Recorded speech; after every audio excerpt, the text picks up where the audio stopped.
Let's build the Red Terror. Our commander loves when our stuff deals damage, so we're going to prioritize damage to as many things as possible and then kill with the commander damage. The Red Terror doesn't care where the damage comes from or where it goes, as long as the source is red. So you can go a few different routes with this.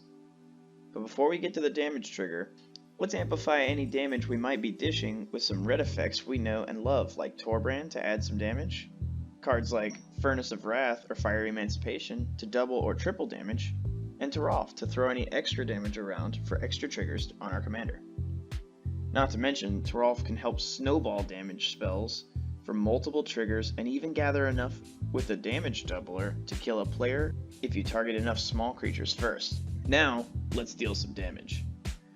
We can first use pingers like Thermo Alchemist, Firebrand Archer, Kamal Pitfighter, Goblin Fireslinger, or Cinder Pyromancer to peck at any target to gather strength on our commander.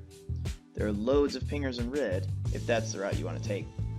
We can use Perforos, God of the Forge, and Impact Tremors to deal damage when our creatures enter the battlefield, and then use Harsh Mentor or Immolation Shaman to punish our opponents with damage for activating abilities. Surkara is another pinger that can also give us some impulsive card draw. And Tago can create throwable rocks for small damage on any target, and trigger our commander to grow even bigger. We don't have to use non-combat damage though. We can also go wide and deal damage that way, as long as the source is red, because our goal is for our commander to get lethal. So let's use token makers to get several damage triggers on attacks with Krenko Mob Boss, Krenko Tinsery Kingpin, Handwear Garrison, and Legion War Boss. Handwear is upgradable if you pair it with the Handwear Battlements to make a decent Eldrazi body. Just note that it and the spawns don't trigger your commander because they're not red anymore.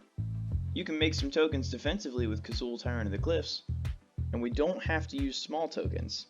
We can use large threatening ones like Udvara Hellkite, who, if unanswered, can generate a lethal army of its own.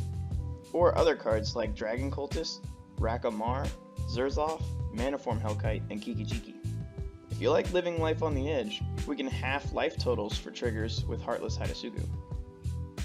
And then board wipes for triggers when our commander is large enough or protected enough to survive with Blasphemous Act, Pyroclasm, Sweltering Suns, and Rolling Earthquake, or one of the many other mass damage spells in red from over the years. Speaking of our commander, the goal is to get lethal strength. So let's make him lethal by giving him Trample with cards like Loxodon Warhammer, Shadow Spear, Archetype of Aggression, Embercleave, Crash Through, and Footfall Crater. Then we can protect him with cards like Swiftfoot Boots, Lightning Greaves, Darksteel Plate, Commander's Plate, or Mask of Avacyn. You could also protect him from Death Touchers with Mirror Shield, and hit huge with the Cauldron equipment, the Helm, Sword, and Shield, or Complete. We can get even more deadly with copies of our commander using Helm of the Host, and then swing more with extra combat using Scourge of the Throne, Mirag, Fury of Akulum, Aggravated Assault, Relentless Assault, and a flavorful power move, Savage Beating. Let me know what you think of this deck tech and how you would optimize it in the comments below. If you want to support the channel, just like, subscribe, or join the Discord in the description below.